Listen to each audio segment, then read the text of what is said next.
విసిరేస్తే పోదంట ఉయ్యాల చెంపాల కథలోనే నువ్వు కొట్టే ఉద్యోగం నాదంట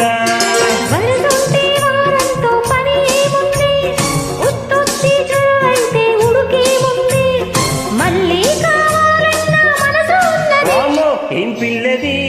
ఎంత మాటన్నది బాగున్నది కోడేనన్నది